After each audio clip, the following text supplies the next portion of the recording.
Danger, Will Robinson. Danger. No, Will Robinson. Danger. Danger, Will Robinson. Danger. No, Will Robinson. Danger.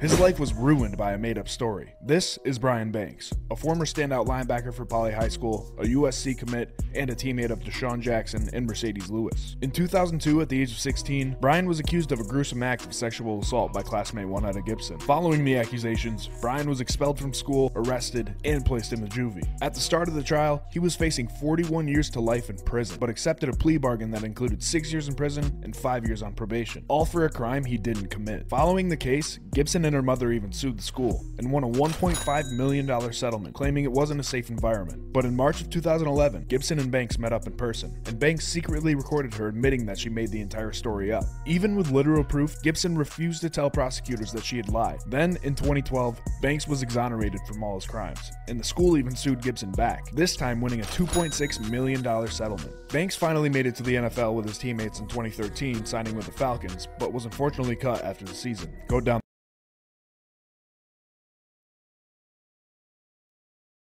While you're giving me like signals, you're like reading the messages and stuff, and you haven't blocked me yet, so I'm guessing you don't hate me.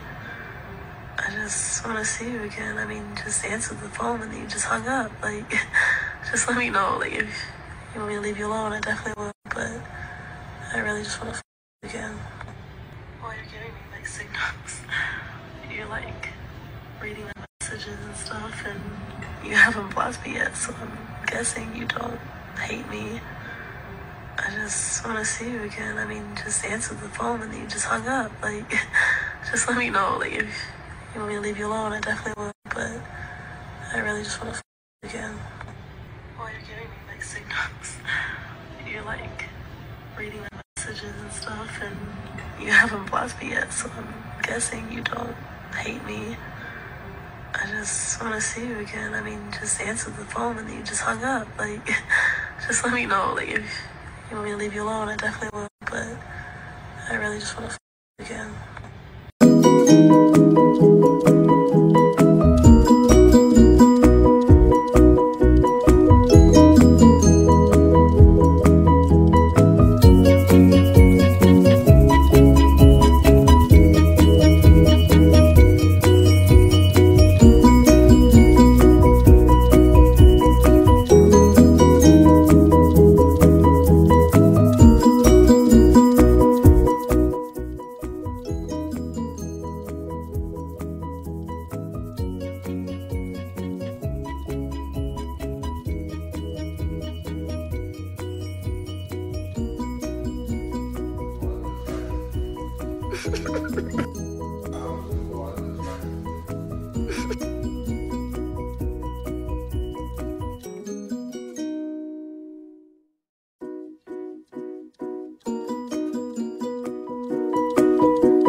Drake had flew me out, so I have made a video and I posted it on my Instagram story. It was a video of me inside a purple lingerie set, and I had tagged Drake inside my story, but I tagged him and I like made it real small so nobody could know that I had tagged him in my story. So I did not know that he was gonna even see it. I'm not even gonna lie.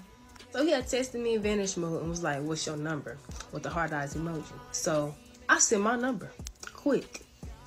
So he called my phone, we chopped it up or whatever, and that's when he was like, he trying to see me, and I was like, I'm trying to see you too. So he had booked my flight for November 16th. Mind y'all, we texting, talking, all of that, November 13th. So fast forward, I got off the plane, he had sent a private out to get me, but before I went inside his house, they made me sign an NDA. So I can't really say too much, but I had looked up my NDA rules, so I know what I can and can't say, you feel me?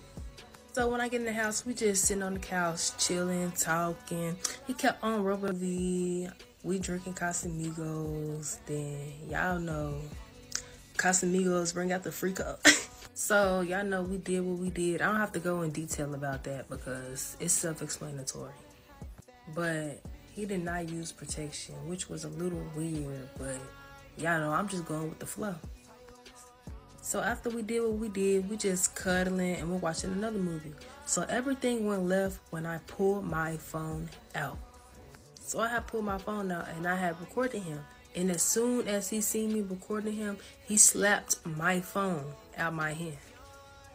I'm not even gonna lie, I got a little scared because that slap was aggressive. But after he had slapped the phone out my hand, he was like, you gotta go. I was like, just because I recorded you, really? But I had posted the video on my Instagram. All the receipts is on my Instagram, so I don't got time for y'all to be like, I'm lying and all of that, because what do I have to lie for?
So last month, Drake had flew me out.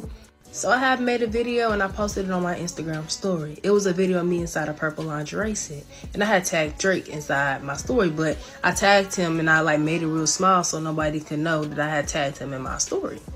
So I did not know that he was gonna even seek it. I'm not even gonna lie. So he had texted me in vanish mode and was like, "What's your number?" with the heart eyes emoji. So I sent my number, quick. So he called my phone, we chopped it up or whatever, and that's when he was like, he trying to see me, and I was like, I'm trying to see you too. So he had booked my flight for November 16th. Mind y'all, we texting, talking, all of that, November 13th. So fast forward, I got off the plane, he had sent a private out to get me, but before I went inside his house, they made me sign an NDA. So I can't really say too much, but I had looked up my NDA rules, so I know what I can and can't say, you feel me? So when I get in the house, we just sitting on the couch, chilling, talking. He kept on rubbing me. We drinking Casamigos. Then y'all know Casamigos bring out the freak up. So y'all know we did what we did. I don't have to go in detail about that because it's self-explanatory. But he did not use protection, which was a little weird. But y'all know I'm just going with the flow. So after we did what we did, we just cuddling and we're watching another movie. So everything went left when I pulled my phone out. So I had pulled my phone out and I had recorded him. And as soon as he seen me recording him, he slapped my phone out my hand. I'm not even gonna lie, I got a little scared because that slap was aggressive. But after he had slapped the phone out my hand, he was like, "You gotta go." I was like, just because I recorded you, really? But I had posted the video on my Instagram. All the receipts is on my Instagram, so I don't got time for y'all to be like, I'm lying and all of that, because what do I have to lie for? Some motherfuckers are always trying to ice skate uphill. Example 272, how black women have never been protected in the black community, even in the presence of activists. Did you know that a lot of prominent members of the Black Panthers were abusers and sexual predators? Eldridge Cleaver, a prominent political activist and leader of the Black Panthers, was a convicted rapist. In his book Soul on Ice, he admitted that he would rape black women in the ghetto for practice so he could prepare for his rape spree of white women, because in his mind, raping white women was a revolutionary act. This is a person who reached the levels of being a prominent leader and political activist in the Black Panther movement. How does something like that happen if black women are genuinely protected? If women are genuinely protected? If misogyny, misogynoir, and sexism and rape culture are taken seriously?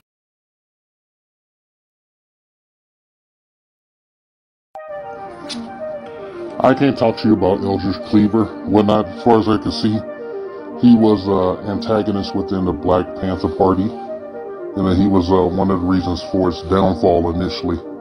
Whatnot, they should have expunged him from it sooner when they discovered his true nature. They should have kicked him out. But they didn't have the power or the will to do so. So they reaped the whirlwind. That's all I got to say about that. But if you really want to talk about Eldridge Cleaver's stated history of rape and murder, you know, especially the rape of black women in the ghetto, maybe you should take it up with his wife, who's a law professor now, an esteemed law professor. I'm pretty sure you can find out who she is since you looked on Wikipedia to come up with this little blurb and shit for your little, you know, dig at black men and shit, okay? And why don't you stop being a, you know, a pseudo-intellectual misandrous goofy and get your shit together, okay? We don't need people like you know, muddying the waters and shit. Why don't you keep your opinions to yourself? But it's a free country and shit. And what I just expressed was my fucking opinion. So you can go talk to the man, to the late Eldridge Cleaver's wife and shit, okay?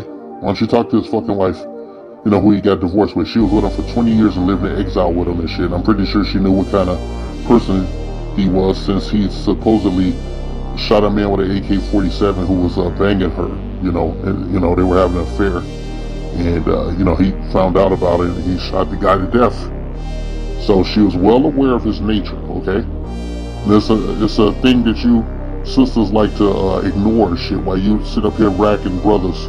It's a thing you like to ignore shit, how you guys pick the worst fucking people to mate with and procreate and put children on this planet, fucked up children from a broken seed and shit, okay? And then you got nerve to sit up on your fucking horse and run your goddamn mouth and shit, okay? I'm just a little blurb there, shit, you know, because in the last video I didn't really say shit. But I want to tell you right now, you've been found wanting, okay? For all your intelligence, your supposed intelligence, you have no common sense or street knowledge, okay? And I could see you easily mirroring your own Eldridge Cleaver shit.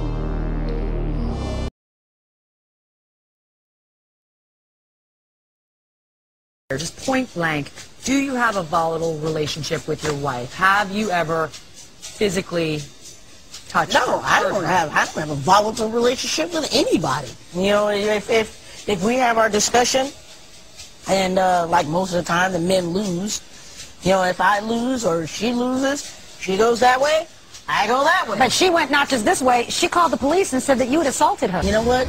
If people would want to believe that I assault my wife at 4'7" and she's 5'6", then they can believe that all day long. I don't care. Well, why don't you flat out deny it then, right here? Because otherwise everyone's going to look at this and say he's waffling around and he probably did it. I don't waffle. There is no abuse that goes on in my house. I don't waffle.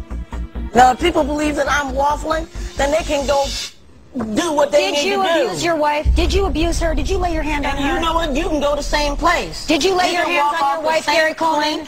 Because she says drown you did. yourself in the ocean. She says you did. You know what? I have this on my head because I fell down the stairs. I don't want people thinking that my wife is abusing me. Why don't you want to answer the question about whether you abused your wife and everything else? Pardon me? You can go yourself. Really? And quit asking me. Is that the way you talk to your wife? Yes, I have to, if I need to, but I don't. And I don't know you, and I don't care about you. And is this the kind of anger that leads to your physical assault? Matter to me. Let me tell you what, my life doesn't matter to you. Or get hit by a bus tonight. I'm not going to care because she's pushing my buttons, and I don't like her now. And the next thing I'm going to do is leave. So all you. Gary, come back. No, you. Yo, this man just hit me in my face with a brick, and all these black men just watch, and they don't give a Yeah, this man hit me, grabbed a rock, and it hit me in my face, and I would have given him my number. And all y'all just watch. What you want to do? What you want to do? What do y'all do? I want y'all to be a man. I want y'all to be a man. Do something.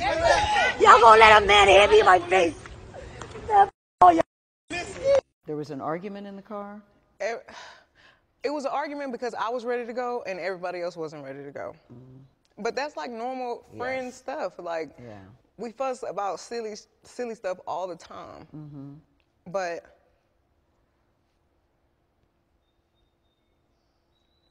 I never put my hands on anybody. I never raised my voice too loud. Like, this was one of them times where it was like, it shouldn't have got this crazy. It shouldn't have escalated to the way that it did. So I get out the car and it's like everything happens so fast. Yes. And all I hear is this man screaming. He said, "Dance, bitch." And he started shooting. And I'm just like, oh my God. Like, he shot a couple of times. Mm-hmm. And I was so scared. So is he in the car shooting from the car, Megan? He is standing up over the window shooting. Mm-hmm. And I didn't even want to move. I didn't want to move too quick, like, because I'm like, oh my God, if I take the wrong step, I don't know if he can shoot something that's like super important. I don't know if he could shoot me and kill me. Like, were you afraid for your life at that time? I was really scared because I had never been shot at before. Mm-hmm.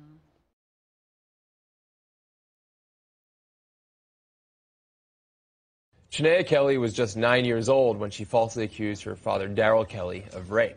16 years later, he's still incarcerated, and Shania says she was pressured into making the accusation. Let's take a look. She asked me, did my father touch me? I was like, what do you mean? She was like, you know, did he touch you in your no-no spot? And I would repeatedly say no. But Shania says her mother was irrational and irate. She told me, if you don't tell me the answer that I want to hear, I'm going to beat you.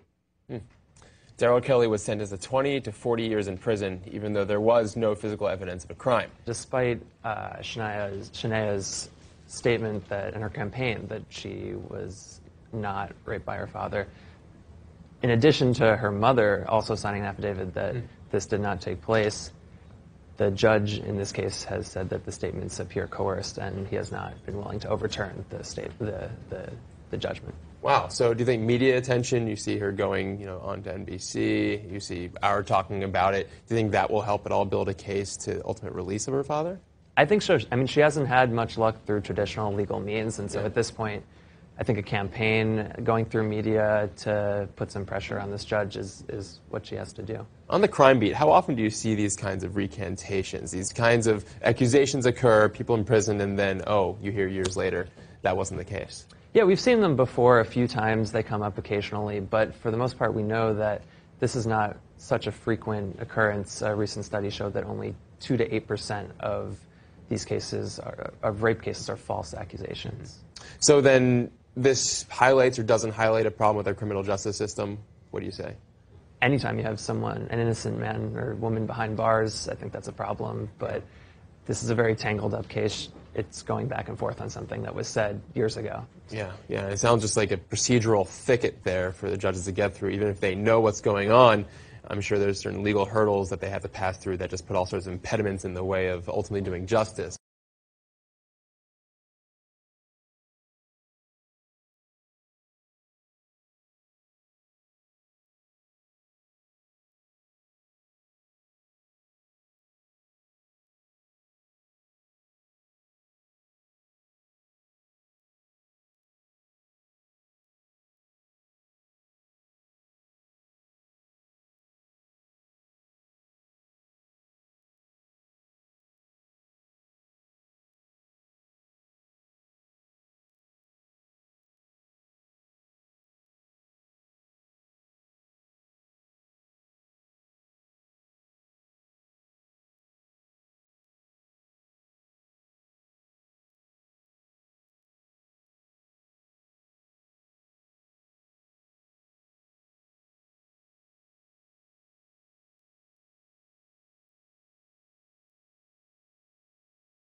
So at the hotel at this point, it's you, Tupac, Charles Fuller, the road manager. No. Everybody was there, Charles. Okay. So at the hotel at this point, it's you, Tupac, Charles Fuller, the road manager. No. I had a black dress on. I had a black dress on. At the time I had a black dress on. Because he has his hand in my braids.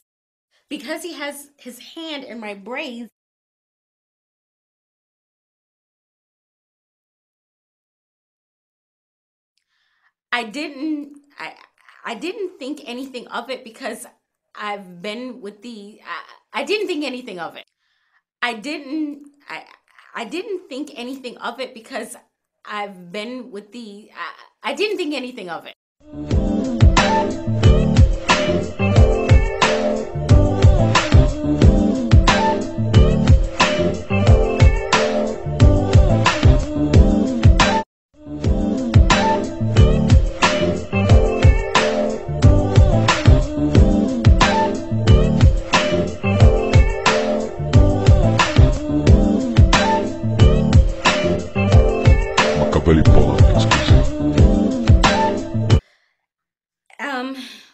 I actually straddled and had sex with Tupac that night. I actually straddled and had sex with Tupac that night. Okay, so you had sex with Tupac with all the other guys in the room? Yes, first? I was on top of him. Yes.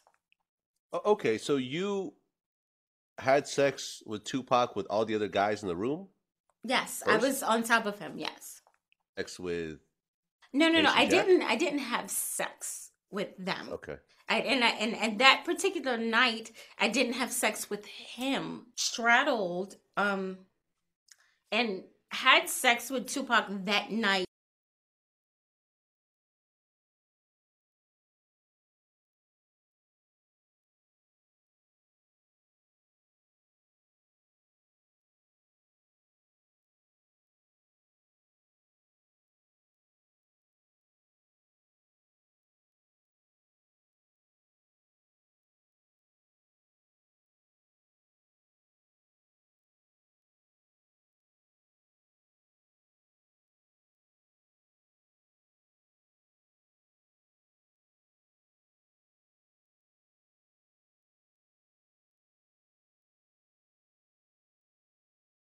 Fuck up. I didn't say you that. You cannot And do that. I never told you to I shut let the you fuck up. talk. I never told you to But shut that's the what fuck you're up. asking me to do. Let's move on. You don't want to answer a question. Because it's not, you're not, because you're not, I'm answering them. You asked me why did I make that video? Move on. Because I'm not talking to you about something that I cannot verify. I have never seen the results, and I'm not looking at that paper because that's not official. That's not the official. It came from his attorney. Man, now it came from his attorney. His attorney don't have the results yet because she just made an email. No, she just emailed with your examiner and your lawyer. And I saw the email. Hold on. I saw Do you the want me to email. show you the email? I have the email. Okay, so why are you saying that his attorney don't have the results? She don't have it yet. She wrote that email to get the results. A week and a half later, his attorney is now asking to see the results. She don't have the results yet. She didn't see whatever you saw. She didn't see that. She just emailed on Friday asking to get the results. You want me to pull it? You got on the internet to say you want me to pull the email? Why do you keep switching the subjects? Hold on, I'm not switching no subject. Okay, so go back to why his lawyer don't have his lie detector results.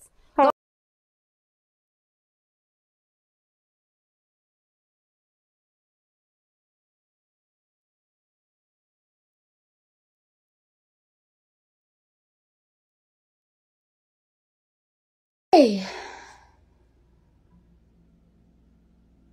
So, excuse my demeanor, but I come on live. Had to do it now. Because I'm gonna talk about the situation. Whew. I am like really nervous because it's a lot of crazy shit going on, and wow, has it been a roller coaster of a journey. Be sure to like, comment, and subscribe. So, after my son was having problems using the bathroom, and I asked him what was going on with him, and I talked to him, and he tells me that David stuck him, and yeah, I went to the police, and I did everything I could with the police because I strongly believe my child. Like I tried to talk to David.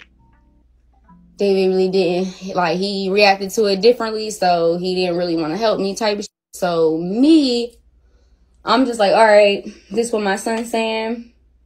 He ain't really trying to help me. He's not really trying to help me clear his name or clear him out of the situation.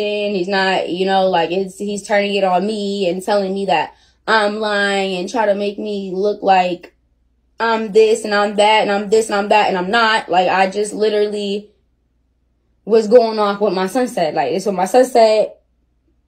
It's what I believed. So I'm going off what he believed. So, I'm trying to get the help from him to figure it out, and he's just giving me guilty. Like, he's just not really trying to help me, and he's bashing me, making it look like I'm making it up, and I never was. So I come to social media because I'm looking at it like the nigga, my son, is out here walking free. Like, I'm not gonna just let him be out here walking free. He don't give a to help me. He don't give a like, he want to play me like, you know what I'm saying? Like, it was me and it's not me, and I'm just trying to figure out what's going on.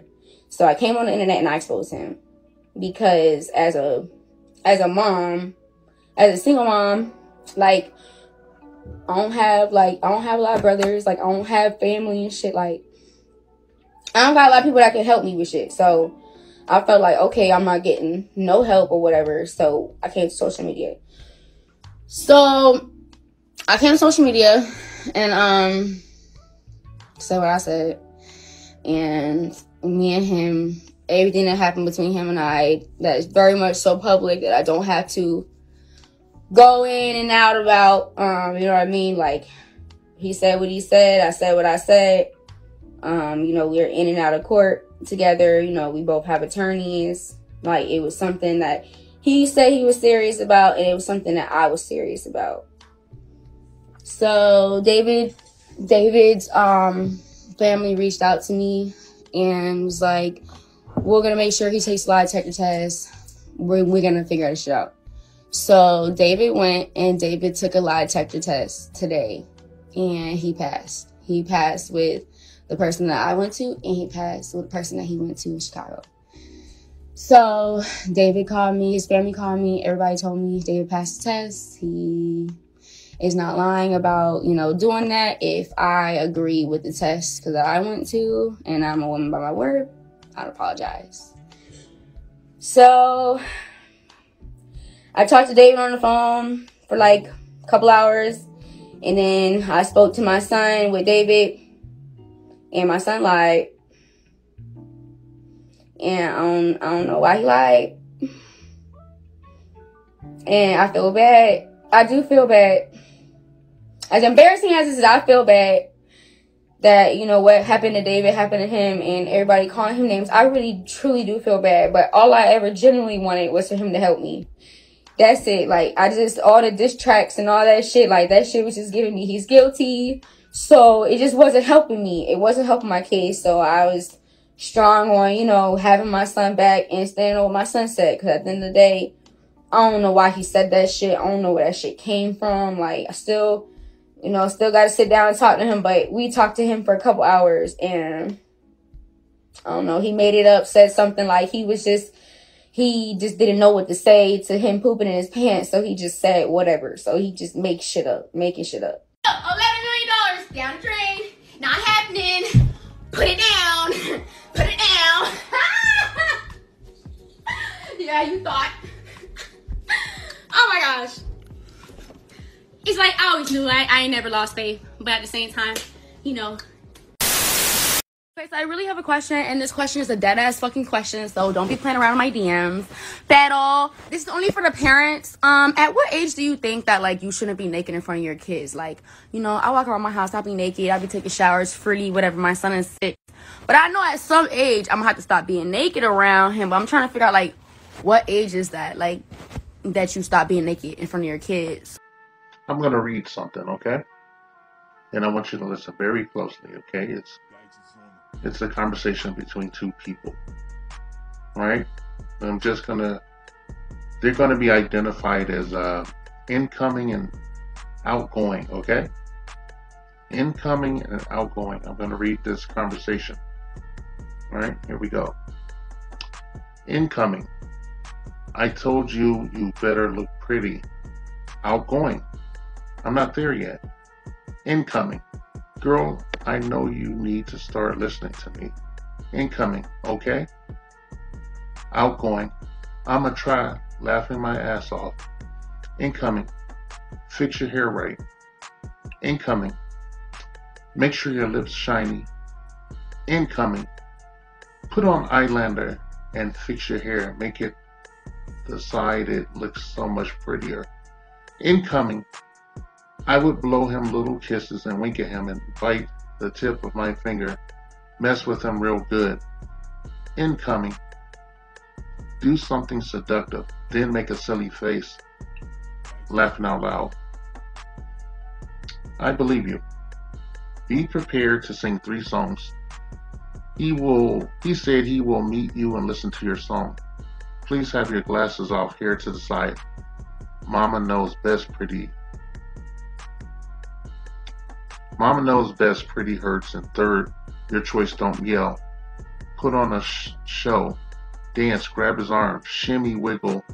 Sit on his lap, entice him while singing. It's all about performance. This is your chance and opportunity. Okay, that was the incoming. Okay, I'm going to read that last part from incoming. I believe you. Be prepared to sing 3 songs. He said he will meet you and listen to your song. Please have your glasses off, hair to the side. Mama knows best, pretty hurts. And 3rd, your choice, don't yell. Put on a show. Dance, grab his hand, shimmy, wiggle. Sit on his lap, entice him while singing. It's all about performance. This is your chance and opportunity. All right?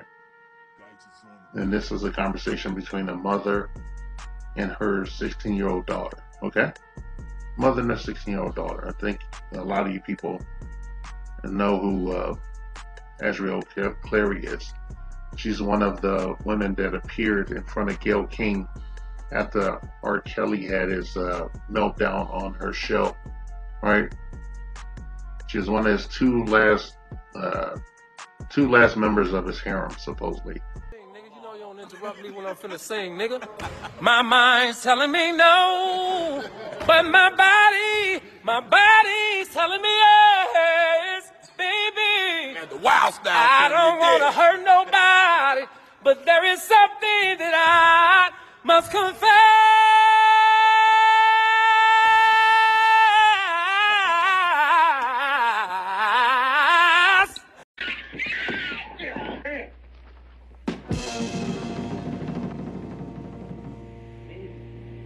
Ben? Charlie?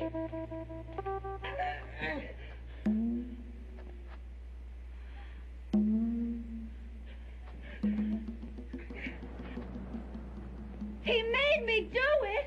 Bitch, are you for real?